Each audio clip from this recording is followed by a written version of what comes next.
সাবেক ধর্মমন্ত্রী ছিল। এই ধর্মীয় জ্ঞান না থাকার কারণে সে বলছিল, হুজুররা যে বলে জয় শ্রীরাম বললেই ঈমান চলে যায়, আমাদের ঈমান এত দুর্বল না জয় শ্রীরাম বললে আমাদের ঈমান চলে যায়। আমাদের ঈমান অত্যন্ত মজবুত, হাজারো বার জয় শ্রীরাম বললে আমাদের ঈমান যায় না। আমরা একটা কথা বলি, শিক্ষা হলো জাতির মেরুদণ্ড, কথা ঠিক কিনা? একটা মাছ আছে চিংড়ি মাছ, ওর কিন্তু মেরুদণ্ড নাই। চিংড়ি মাছের মেরুদণ্ড আছে? চিংড়ি মাছের কোনো মাঝখান দিয়ে কোনো হাড় নাই, মেরুদণ্ড নাই। চিংড়ি মাছের মাথায় বুদ্ধির চেয়ে তার পায়খানার পোটলাটা বেশি বড় থাকে। ওর বুদ্ধি ওর মাথার ভিতরে থাকে পায়খানা।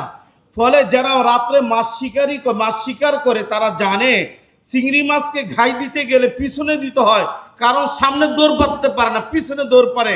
আমাদের আজকে যারা রাষ্ট্র পরিচালনা করতেছে এদের মাথায় শুধু পায়খানা আর পায়খানা, ধর্মের কিছু না থাকার কারণে পায়খানা তাদের মাথায় গিজ করতেছে, যার কারণে ধর্মকে সরিয়ে তারা গানের শিক্ষক নিয়োগ দিতেছে।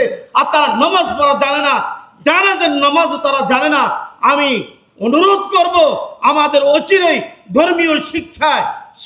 ধর্মীয় শিক্ষক আমাদের প্রাথমিক বিদ্যালয় নিয়োগ দিতে হবে এবং কওমি মাদ্রাসার হক্কানি উলামায়ে কেরামদেরকে নিয়োগ দিতে হবে। ধর্মীয় শিক্ষক না থাকে তাহলে আমাদের এই ধর্মীয় শিক্ষাগুলো কে দিবে? তাহলে আমাদের এই ধর্মীয় সিলেবাস কেন রাখা হলো শিক্ষা প্রতিষ্ঠানগুলোতে? কি নাস্তিকরা পড়াবে? যারা এলেম শিখে না তারা পড়াবে?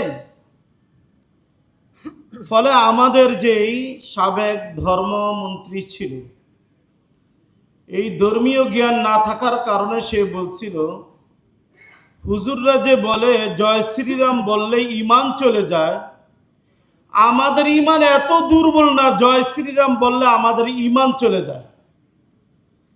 আমাদের ঈমান অত্যন্ত মজবুত, হাজারো বার জয় শ্রীরাম বললে আমাদের ঈমান যায় না। আর তুমি তো নামাজই পড়ো না, তোমার তো ঈমানও নেই, যাওয়ার তো প্রশ্নই আসে না। যায় বিদায় যাদের আছে তাদের যায়, এই জন্যই আমরা তার প্রতিবাদ করছিলাম। আজকে আমরা যদি দেখি ঈদগাহগুলোতে সামনের সারিতে আমাদের দেশের নেতৃস্থানীয় ব্যক্তিবর্গ তারা যে নামাজ পড়ে, ঈদের নামাজে হাত তুলতে হবে কি হবে না তারা নামাজের নিয়মেই জানে না। আপনারা একটু আপনাদের যে ছবিগুলো আছে ঈদের নামাজের একটু দেখেন।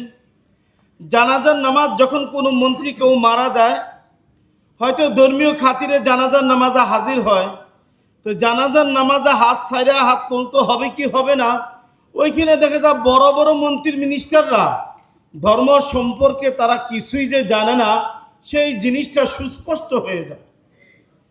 তাহলে আমাদের এই দেশে আমাদের নেতৃস্থানীয় ব্যক্তিবর্গ তারা ধর্ম সম্পর্কে তারা কিছুই জানে না।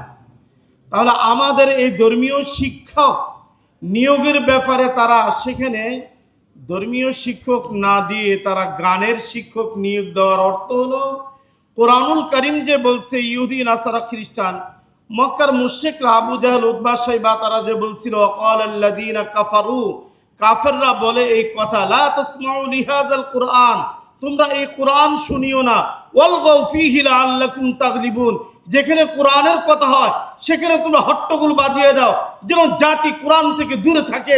আমার মনে হয় বর্তমান যারা আছে, বিগত দিনের যারা ছিল, তারা এই মিশন নিয়ে এই দেশে কাজ করছে যে কোরআনের আলো থেকে যেন জাতি বঞ্চিত হয়, কেউ যেন কোরআনই শিক্ষায় শিক্ষিত হতে না পারে, ধর্ম তার অন্তরে যেন আসতে না পারে।